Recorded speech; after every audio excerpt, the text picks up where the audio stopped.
Hello, Drunkduckers! This is the Drunkduck Quackcast. I'm Ozone Ocean. With me is Baines and Tanserine. And hello. Hello. Oh, Tance is on mute at the moment because she's having a nightmare and she can't talk. So it's terrible. Anyway, our topic is on creative evolution. So that's what we're going to be chatting about. But first we have to introduce, the theme music has to be a thing. So theme music now.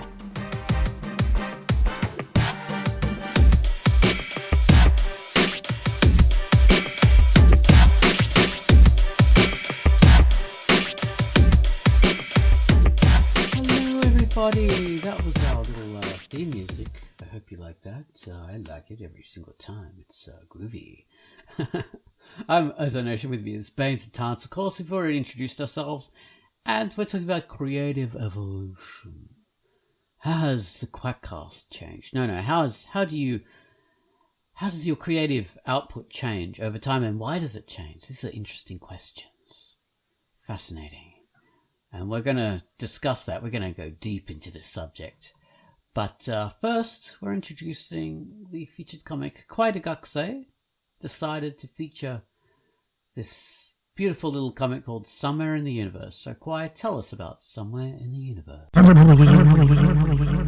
Hello, this is Quackcast, and the feature I've selected for this week is Somewhere in the Universe by Marchie D, and it is rated E for everyone. Issue 01 demonstrates how the lives of intergalactic squid people are not so different from the lives of humans on planet Earth. The quirk opens with an unnamed squid office employee and the unforeseen challenges of getting to work on time. The lack of a nose and hair made entirely out of tentacles does little to prevent a broken down car and snapping the high heel off a pair of pumps before nearly missing a train to work. What started out as a day to celebrate a birthday quickly descends into an unfortunate day of back-to-back disasters. Adding insult to injury, the mechanical officer Sparkles, an invasive flying camera built to record misdemeanor citations, is on patrol, chasing squid people around town and administering a fee to citizens for breaking the law. The art looks like a mixture of black and white line art drawn on paper with extra touch-ups and shading completed digitally. Incredibly clean and stylistic perspective drawings. The backgrounds really anchor the characters into the setting. Wake up to issue 02, featuring Captain Bacon and the Toasted Wonder in the Sizzleverse, and read Somewhere in the Universe by Marchie D, rated E. That was Quackcast with Somewhere in the Universe. Not a comic she did, of course, but a comic that she featured. And good on her. Alright, so now the music that Gun Wallace has given us. He has given us a theme to a comic called Crater's Edge, and you wonder why he did this. It was because a whole bunch of people, influenced by Playmail, were talking about where can we find Gun Wallace's music, because there is no place where it just has Gun Wallace's music. And then there were people talking about Crater's Edge and saying, oh, there really should be a theme to Crater's Edge. And Gun Wallace saw that and said, oh, now I have to do a theme to Crater's Edge. So that's what he's done. He's done it. So this music it's creepy, ethereal, mysterious mist rises, deepening the enigmatic aura of the presence. Then chaos is unleashed without warning. Rapid-fire electronica overwhelms before fading black into smoke and darkness. Take it away, Gun Wallace, with your theme to Crater's Edge.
was Crater's Edge.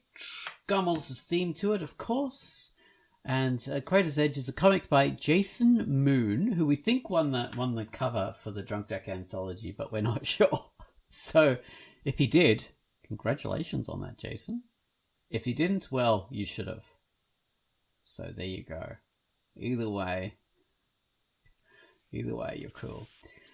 Now, we're talking about creative evolution and how, your creativity has changed over your lifetime. How anybody who is creative, how their creative, I can't even say that word. So how their creative body of work has changed over their lifetime and why it has changed. There are so many reasons for it. And it's interesting. I use the term creative evolution because evolution just literally means change over time, influenced by factors. And there's, of course, I think maybe 90% of people don't understand the term evolution. They think it's they believe that it's like a linear. They think it has a direction in mind. They think it's evolution has like an end goal. It starts here and it ends there. And along the way, we just get better and better and better until we get to there. And that's nothing to do with evolution at all. That's made up stuff in our heads. That's rationalization based on, we're humans, so we must have started off really simple, and now we evolved into this, and that was always the path it was going to be. But, that's just childish. Evolution is just the process of change, and whatever change happens is not destined to happen. It can change in any way, and things can go off and shoot out and turn into anything along the way, and it's all good. There's no such thing as... Yeah, that's the myth of evolution. You creationist. F you, Bones. F you. There's still monkeys in the zoo. That's all I'm saying. It disproves evolution. Bastard. So we're applying this to creativity and the way it changes over time. Because it's, you look at bands, they produce this fantastic music that you're really into when you first get into them. And then you follow the same band for 20, 30, 40 years. And their stuff changes, of course. Why does it change? Why aren't they still producing that great stuff they did when they were 19? Why? Bastards. They should just be stuck and locked into that and forced to do that same stuff forever. Just produce albums that are all very similar to that. But that can't happen for various reasons. Why don't actors in movies? Why isn't Harrison Ford the same guy he was in Indiana Jones and the Temple of Doom? Why? Why can't he be that same guy anymore? Why does he have to be this grumpy old bastard now? Why? Well, there's some obvious sort of clues there. So yeah, there's a whole lot of reasons why these things have to change. And I'm not saying, things change and you should just accept that. No, I'm not giving a value judgment on that. We're just talking about why it changes. We're not ever going to say, things change, so you just have to roll with it. And you just have to learn to accept the universe and love things as they are. No, bullshit. You can be a reactionary bastard all your life and want things to stay the same. That's fine. Or you can accept it, whatever. That's all good. All right, so how has the Quackcast changed over time? That Baines, you brought up that at the end of our little Patreon video. Yeah, I was just posing the question in a sort of a silly way because I don't know, it's changed in as much as we've all changed over the years in subtle ways. And when we first started, it was you had to send away for the cassettes. Reel to reel, I'll have you know. Cassettes there. Well, that was before my time. Yeah, you had to do stuff like that, and that was great. And it makes a lot more sense now on the internet. That's my opinion. Whippersnapper. It was better when it had all the cracks and pops. You had to wind the tape back on with a 2B pencil. That was cool. Those were the days. Great times. For sure. Yeah, I don't know. I mean, my sort of first instinct in a way is to say it hasn't changed all that much, but I'm sure it has. haven't gone back and listened or whatever. And even then, I wouldn't be objective enough, I'm sure, to be able to say. But oh, I've had to listen to so many because I do the editing. You did the editing for a brief period, which was really good. But yeah, hard. Yeah. Well, okay, the Quackcast has changed a lot. I mean, at the beginning, it started off with School Monkey and I. We each did separate tracks for our recordings, and then that was mixed by this guy, what's his name? Ken Nugent.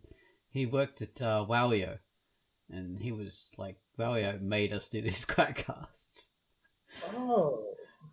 And yeah. I mean, I knew about School Monkey. I used to listen to it. I loved it. I didn't realize this was forced on you at the time. Oh, 100%, yeah. It was originally going to be a video cast, but it had to be. But School Monkey didn't want to have herself on video, so we had to do a podcast instead.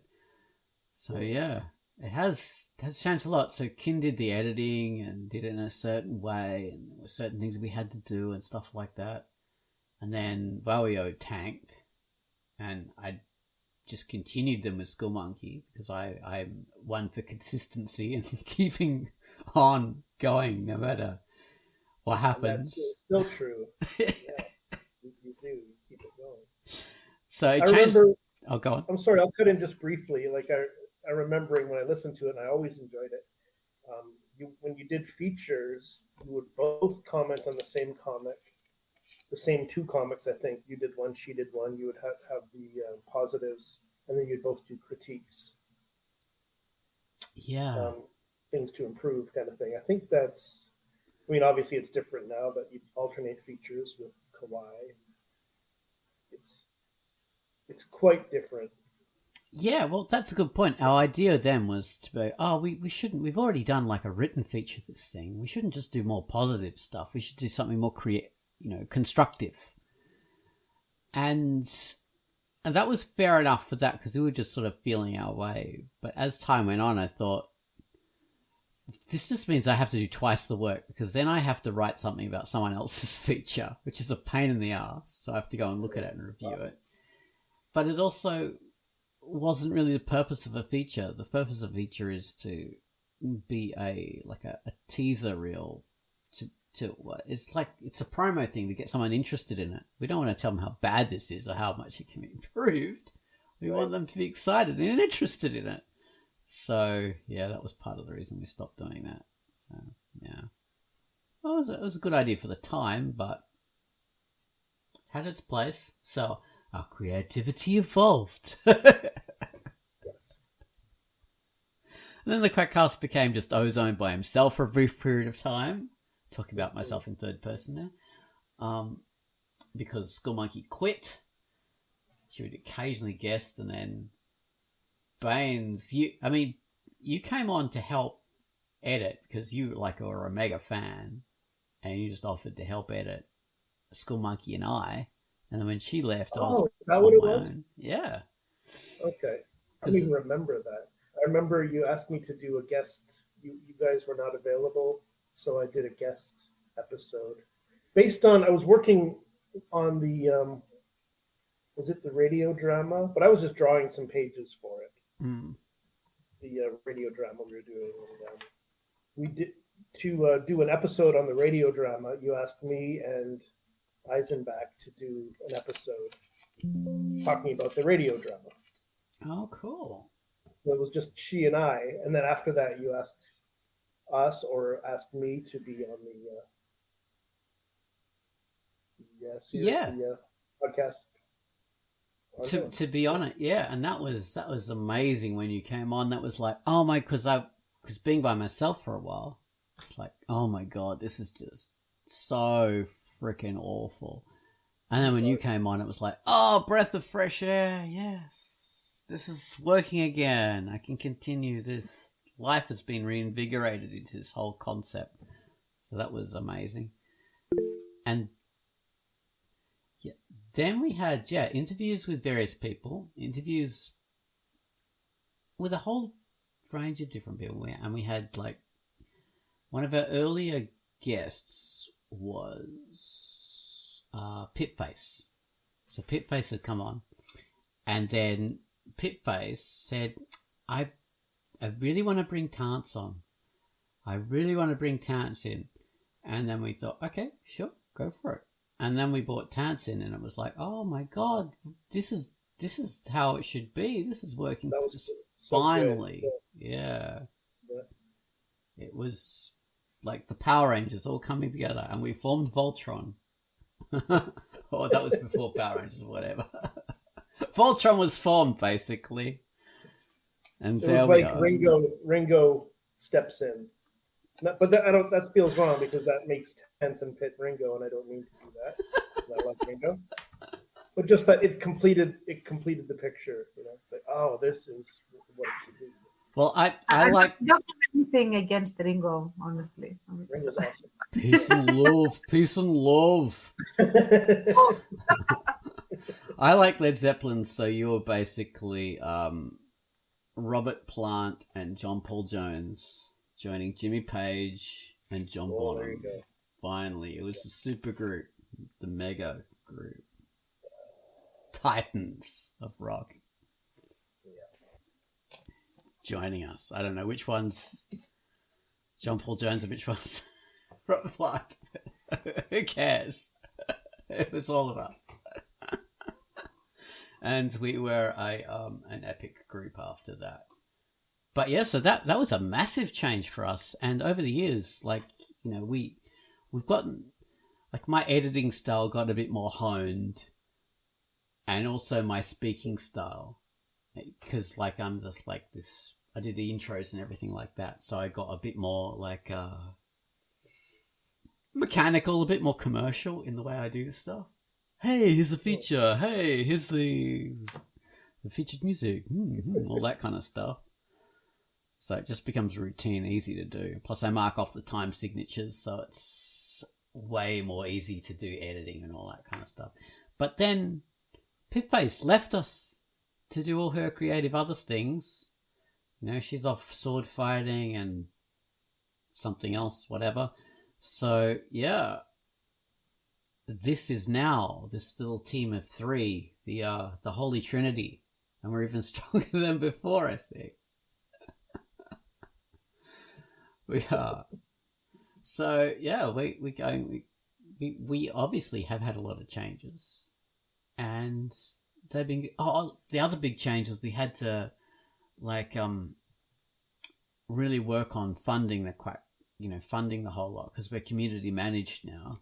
We have been for a long time, and we had to, like, get these revenue streams happening. So the whole Patreon thing was a big jump. So we had to be more committed to working on the whole thing because of that. And that changed us again. I think that sort of forced us to think about stuff more and to be more focused on topics and things. Yeah, so we do these Patreon videos that you can watch if you become a $5 a month member of the Patreon thing. You get like 4 or 5 videos a month, which is really cool. And you can see us interacting and wearing fancy clothes and sunglasses and everything. We're all in Kiss makeup. Only Oz does that. So it's not false advertising. Only Oz does that. On Halloween, we all go on video and we all get dressed up. So there we are. Even Baines is on video. Yeah. It's incredible. Kiss makeup, we have never done that. Baines is lying. Yeah. Actually, no. We're Oh doing it all at the same time. The other now. big creative change. Oh, sorry.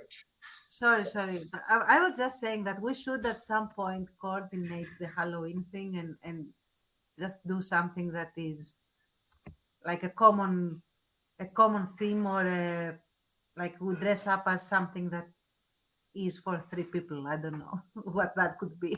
That would be interesting, because we always try and do that, and we say we're going to do it, but we never do. we just sort of rationalize. What were you going to say, Baines?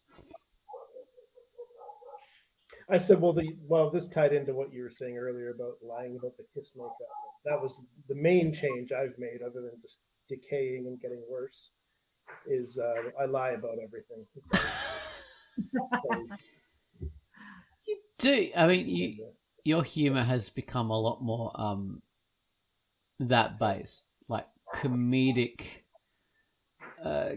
canards, I would say. I really like Baines's humor. It reminds me of like a spin on British humor, which I really like. Um, Oh, and deadpans, a lot of deadpans, which I also really like. So It's a very Canadian spin on British humor. If you ever see SCTV or something like that, it is solidly that. Or what was that excellent TV show that I loved? I have trouble putting that into my comics for some reason. I think I'm getting maybe inching towards that. I'll have to look at the stuff. But Letterkenny, like that's what I was thinking. Yeah, sorry, Ben, it's gone. Oh yeah. But yeah, it's tough. I usually find like the impulse to be more obvious and big with the humor in the comics, so people will pick up on it. But, yeah, you do literally big in your comic. Literally. Well, yeah. All right, so okay, we've talked about the Quackcast and how that's creatively changed. So we're very up our own bums here, but well, we might as well continue. not the Quackcast, but our own style of work. Okay, so Baines, your style of work, we've seen that it has changed a lot over the years. So initially, you were mainly doing your typical Strange. It's a comic about like a cast of characters in a video shop or video store, and the adventures they get up to. But yes, over and that video stores were more of a thing when I started the comic. Now it's just a bizarre anachronism almost. It's so historical, yeah. Yeah, it's a little odd that it's sort of out of time a little bit. I don't really emphasize the video store element of it very much anyway. But the process, like using pen and Sharpie on paper to going digital to this, like a little bit of back and forth, like a lot of changes within that. As I figured things out or tried to figure things out. Oh yeah, and your artwork has improved a lot. It's advanced and changed, and you work with shading and line work and expression and color. That's all advanced over the years, quite a lot. But it's not just that. Oh, go on. Sorry. I just said coming from you, that means a lot. That's very kind. Oh, it's all true. But it's not just that. You've been working on you were focused on typical Strange a long time. I mean, originally it was a video project, like an animation thing, and it turned into a comic. Yeah. But on Drunkduck, it was always a comic. But you worked on that a long time, and then suddenly there were these other projects like Chatterbox, and lately the Kaiju Valentine and the Cat comic, and that's like you were working in, like you said, the step to digital. And then there was a step to 3D again. So you've had those massive changes.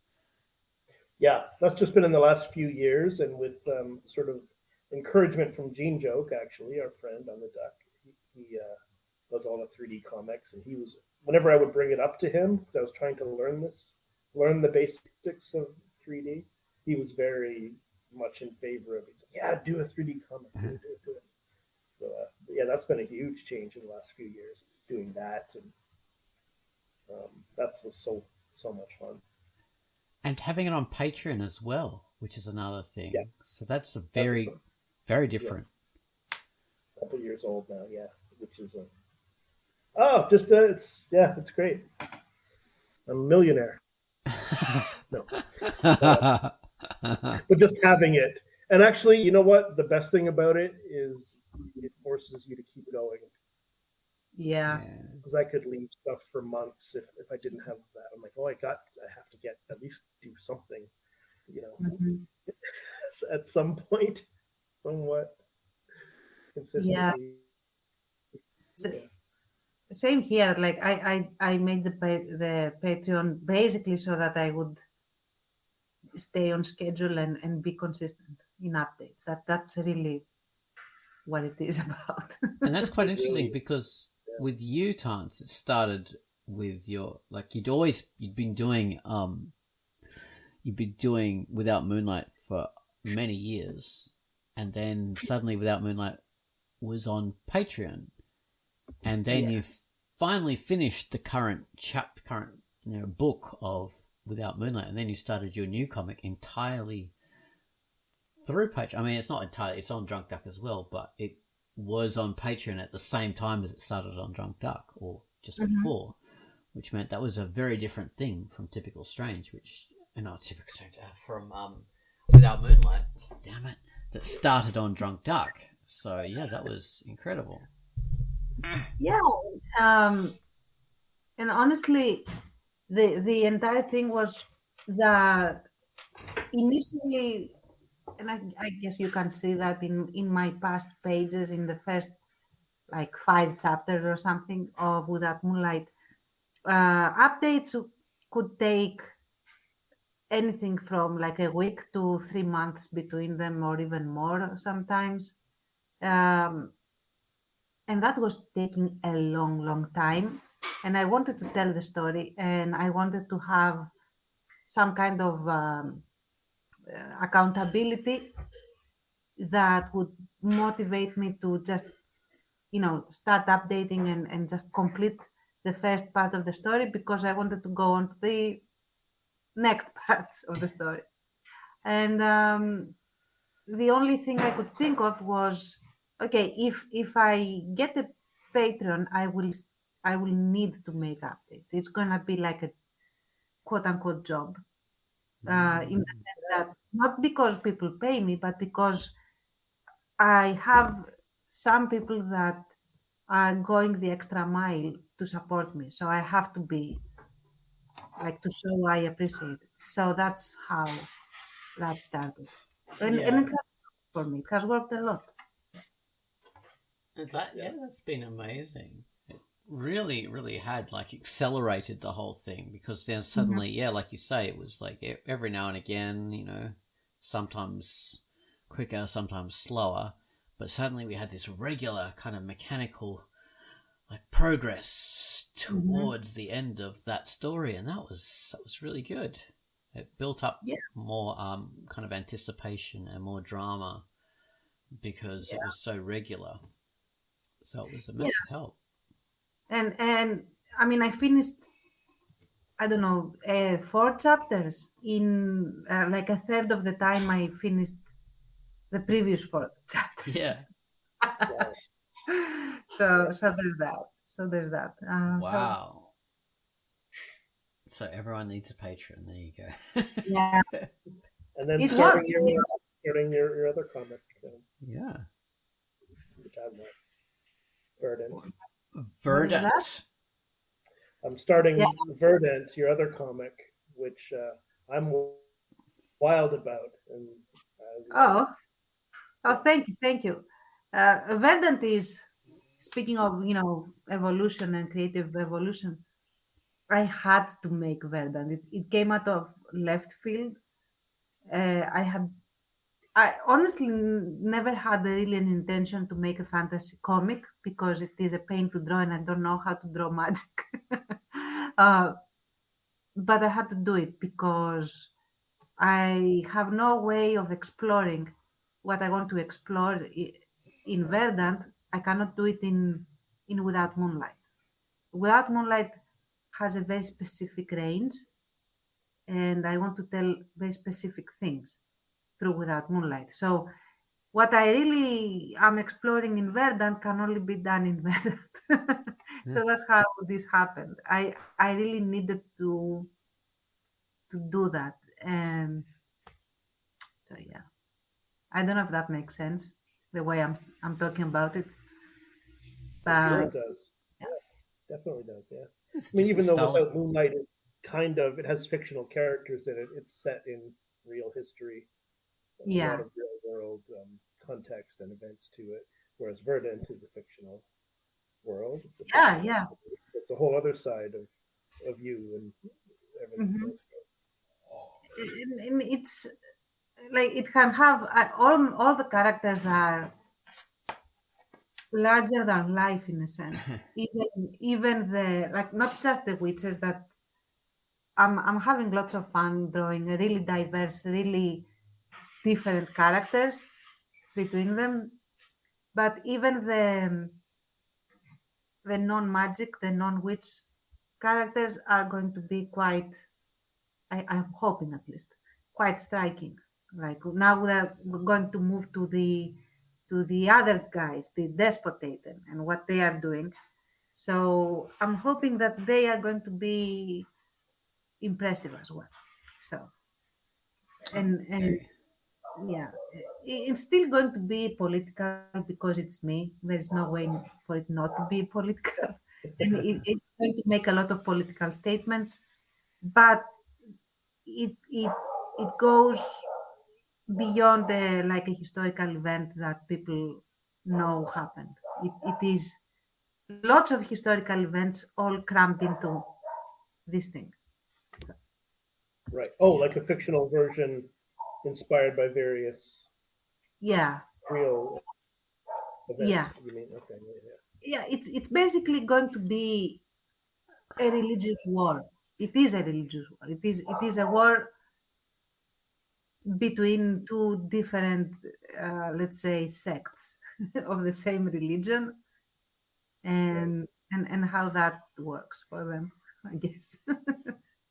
So yeah, lots of Okay. stuff. All right. So we talked originally about in our Patreon video on this subject, the way what influences these changes, creative evolution over time. Various things like age, like your own age, and the things you want out of life. So there's that as a factor. There's the experience you gain, the skills. That's factor. Your knowledge and interests, like not only just your intelligence, but your interests in things. What you're passionate about, that changes quite a lot over time. So that's a big factor. Right. And the world itself changing as well. So it was a different world from when you started, from where you are now. So how do you think those things have factored in to make those changes happen with over time without Moonlight and in Verdant? Um, ah, I mean, Without Moonlight is a product of historical experiences, I guess, in the sense that when I first started it, the entire trigger for the comic was that there was this huge smear campaign against Greece and Greeks in general, and who we are as a nation and who we are as a culture during uh, the Great Recession, and all the blame that Greece got, that they are the ones that threw off the global uh, economies, and Yeah. they defaulted on everything, and they are liars and cheaters and lazy people, and all of that. So that got to me a lot.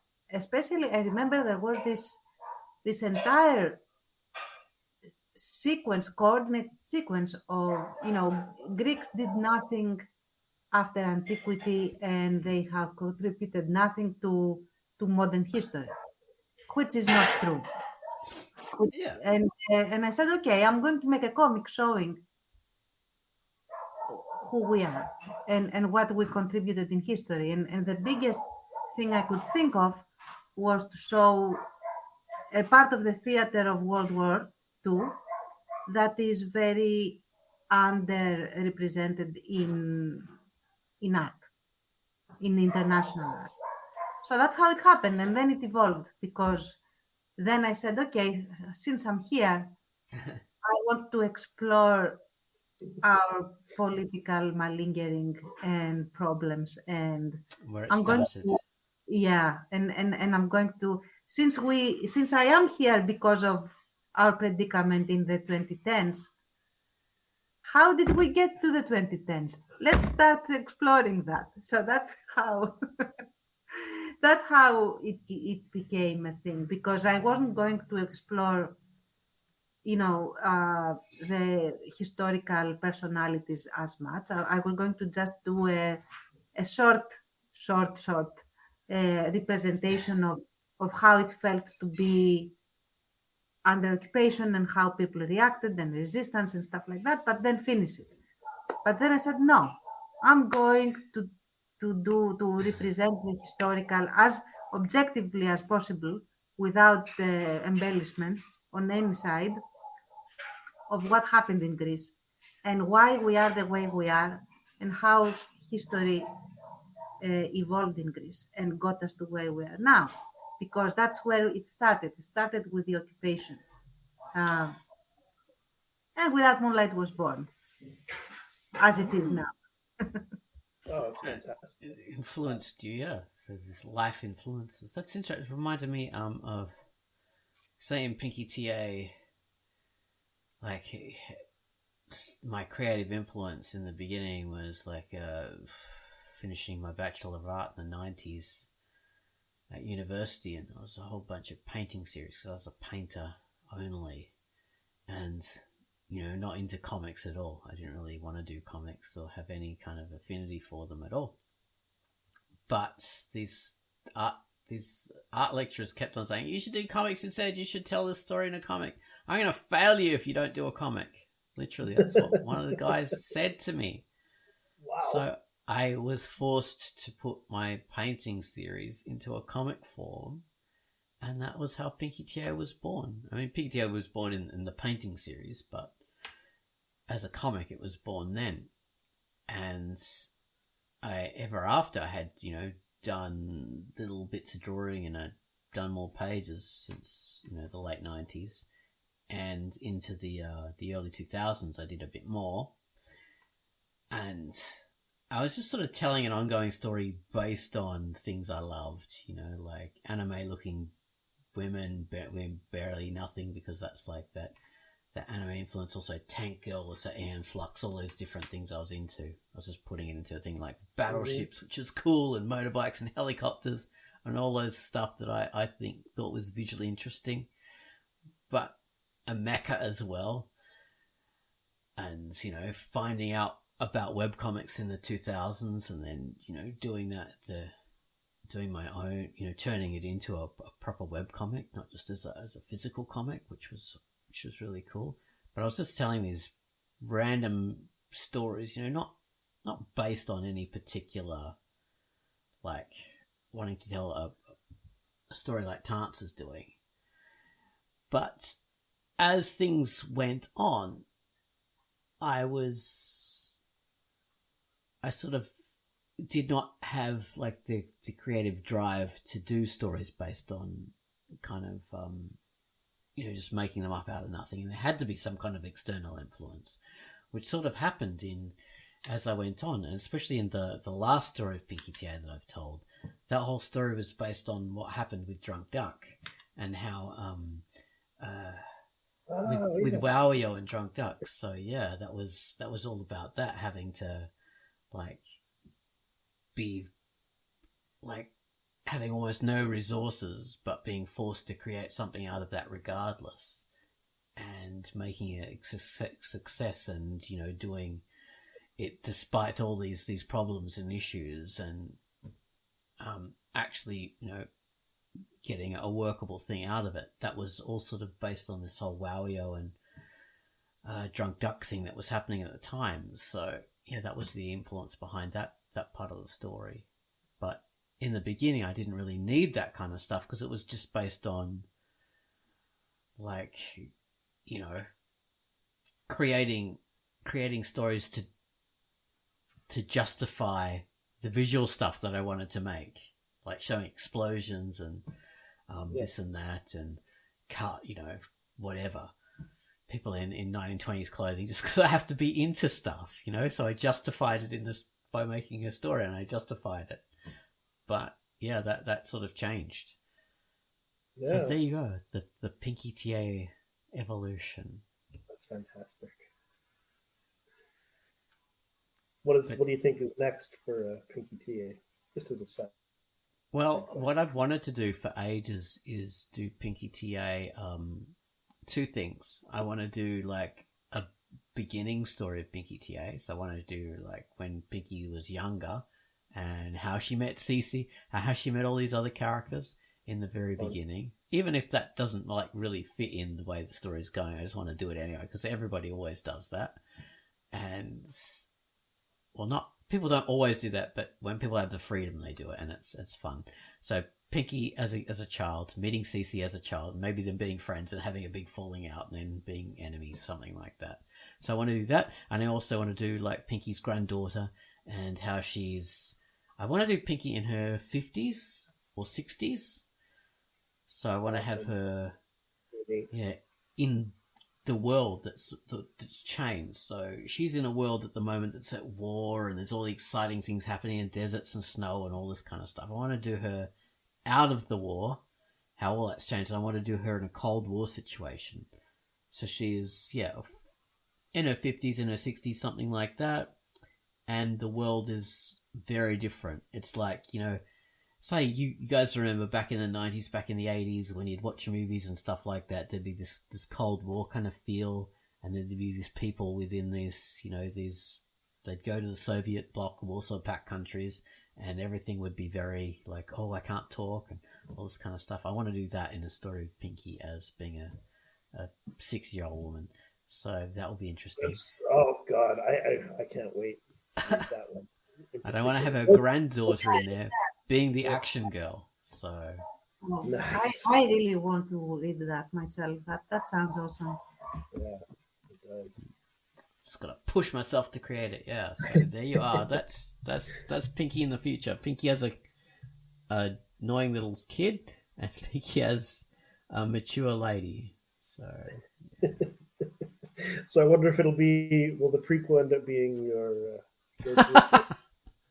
well, there'll be Jar Jar Pinky, of course. Jar Jar Pinky. And Anakin I hate Cece. mechas. It gets everywhere.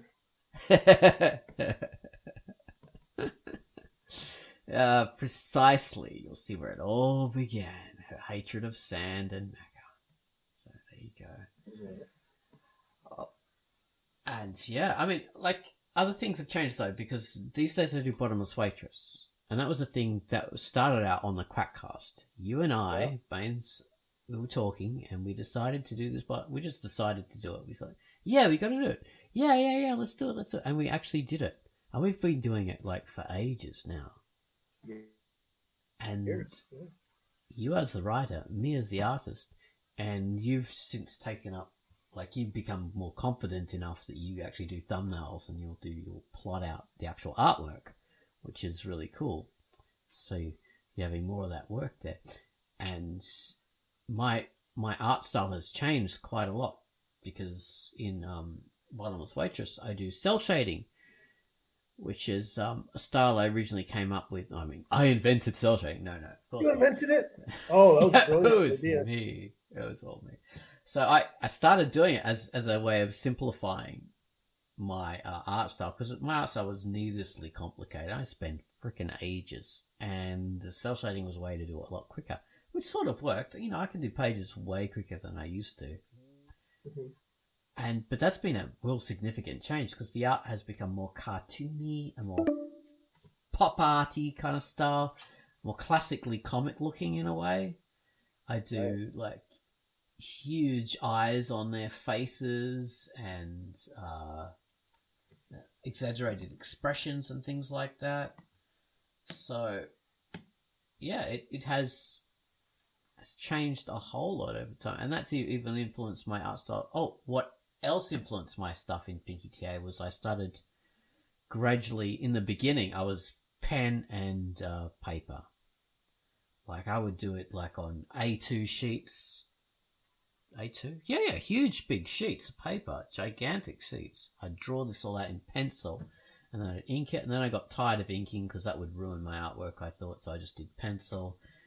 And then, you know, the whole internet came along and all that kind of stuff, so I was colouring with a mouse, and then eventually I had a tablet.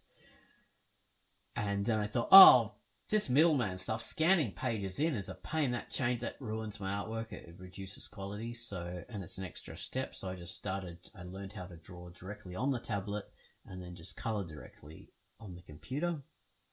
Yeah. So my stuff moved on to 100% digital. And since then, I've moved on to doing 100% on my little handheld tablet. And that's changed it incredibly. Now I'm no longer like stuck at my desk drawing in my study. Now I can be wherever I want working on my tablet, just like I used to be with my pen and paper. But now I can do the colouring and all that kind of stuff as well, which is incredible. So, and I do that for Pinky TA and for Bottomless Waitress, and whatever else I work on is all on this handheld tablet. And I moved on to doing hand lettering. I don't know if I do that in Pinky TA yet. Maybe I do. I don't think I do. I can't remember. But I do it in Bottomless Waitress as a way of saving, again, not having to upload it to the computer, not having to do putting in Illustrator. I do the hand lettering, and I've gotten better at it. Yeah. And I like the effect. So yeah, that's how I've changed in doing that creatively, which is quite good. So, and I've also got. I like the effect of it, by the way, too. I was like, I don't remember if you brought it up first before starting. I think you just did it the way you wanted to do it. Which I'm a wanker that way. You want to hand letter it, but yeah, I like the effect too, man. It looks really good. It fits. And now you're drawing everything. You're drawing the letters. Yeah. It holds together in a really nice way. I forgot we're working on this project, all three of us. We did this thing for the Key of Dreams anthology, which was our dream-based story, which Tance wrote. Baines did all the storyboarding pretty much, and Tance did some of it, but I think you did like 95% of it. Baines? Yeah, Tance did some, I did some, and some of them changed a bit. Yeah, but yeah, we worked on that. And and then I just did like the artwork to finish that off, and then the hand lettering on that again, and that has been all three of us working together, which is just amazing. So that's a huge creative change. So we've been doing this Quackcast forever, and we've done role playing together, we've done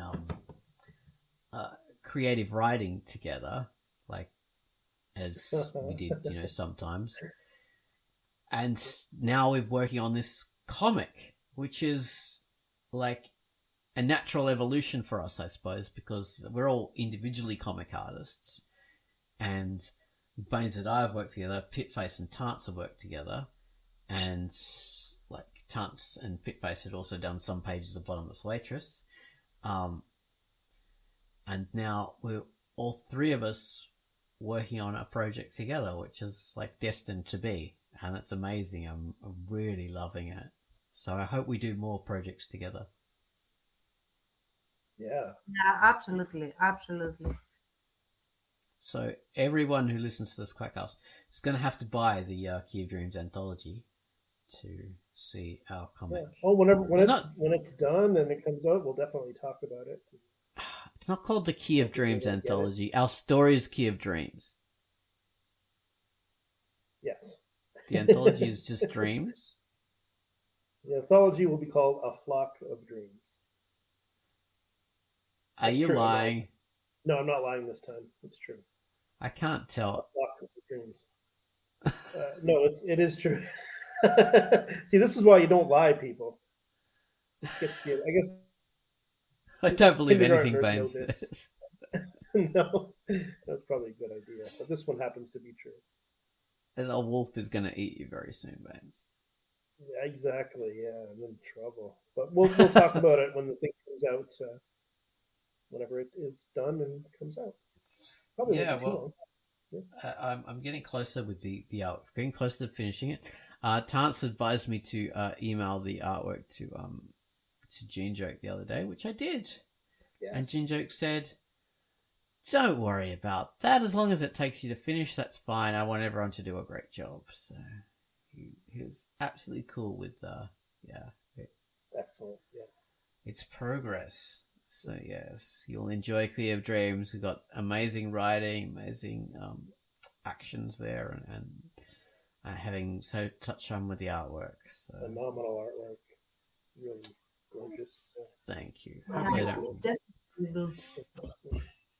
Hopefully I don't ruin it with my terrible colouring. I'm going to guess you're not going to. That's not going to be a problem. Who knows? All right, so yeah, creative evolution. Oh God, we were going to talk about how badly George Lucas had messed up with his work and all these people, but now we just talked about ourselves. Perhaps that is a way we've also changed creatively. We did not talk about ourselves so much in the old days, but now that's all we do. Yeah, I don't think that's really true. I mean, we don't just talk about ourselves, but it's a lot easier and safer to do that because do you feel? I mean, I don't feel comfortable talking about the creative evolution of someone that is not present here. Oh no, I do that happily. I could not. So. And I'll talk behind their back and I'll undermine them and be a bastard because that's just how I.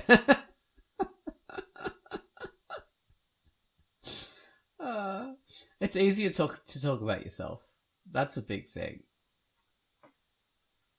But I think the problem is with talk about someone else is that, like, we could talk about anybody, everybody, but how do you decide who to talk about?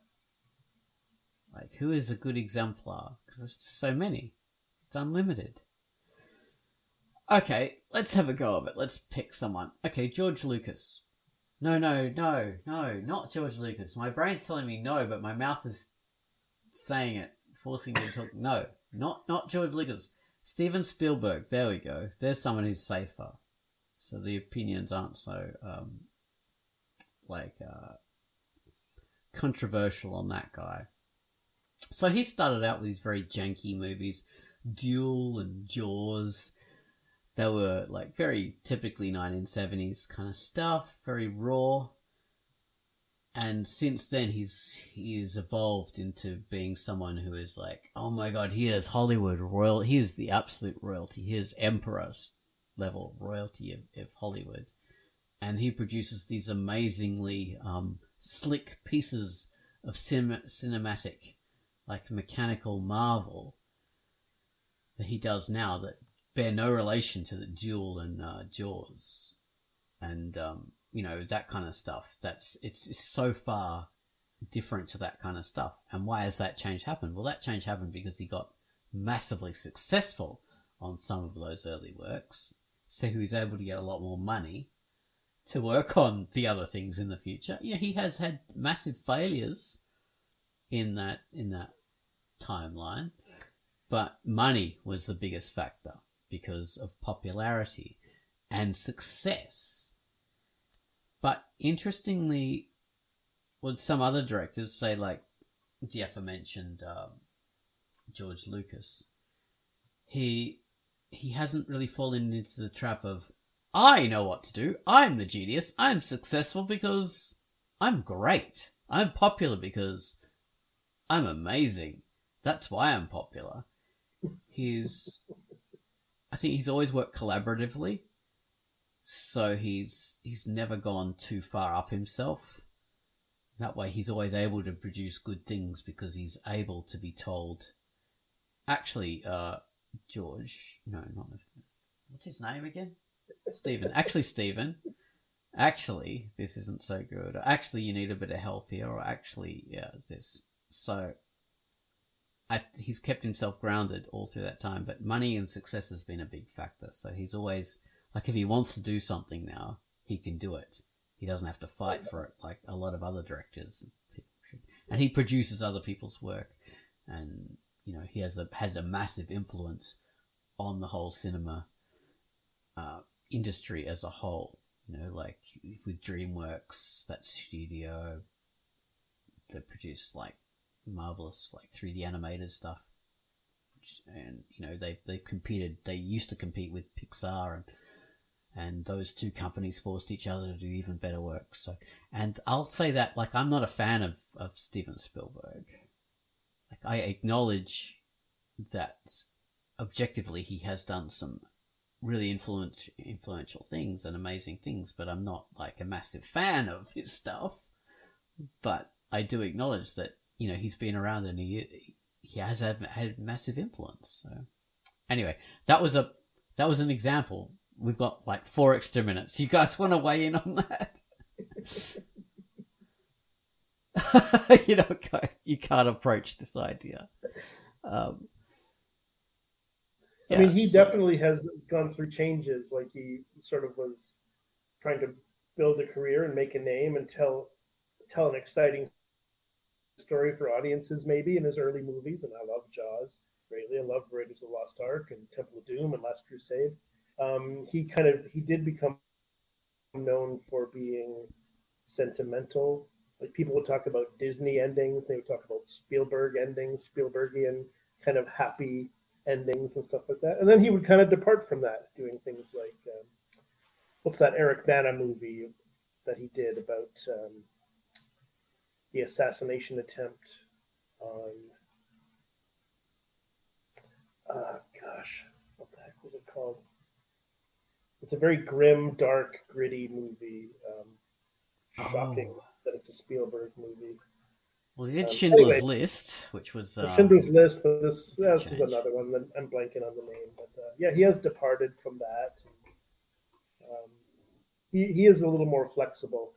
He apparently erased all the guns out of ET digitally and then put them back in. Realized. Really? Oh my god! Yeah. Realizing, okay, this is what am I doing, kind of thing. So he does, I think, maybe have that over Lucas. Where Lucas is a lot more like, nope, I'm changing this and I'm changing that and I'm changing that. I don't care what anyone says. Well, one of his stylistic things that he really frickin' did in the early, and he did it forever, was like searchlights in mist. Like, whoa, wow, oh. So characters would be doing that, to be lights just glowing in mist, and he did it in every frickin' thing, even up to the one about the AI. Remember that? I haven't seen it, but I know about AI. I think that was late 90s or early 2000s. Yeah. So he from Close Encounters to like every frickin' thing, E.T., everything. That was the moments. But I think he's moved away from that finally. Oh, a call's going to end now. Okay, so this is the end of the Quackcast. We're driven by Google. Yeah. This is the end. So this is the big Disney ending, and we're all staring into searchlights now in the mist. Dun, dun, dun, dun, dun, dun, dun, dun, dun, dun, dun, dun. Bye-bye, everyone. Bye-bye. Bye, Tom. Bye, Baines. Bye. Bye, Stephen. Bye, George. Which they, of course, listen to every Quackcast we've had. Guaranteed. How else would they remain so creatively influential? Makes sense. Alright, that's the end. Bye, everyone.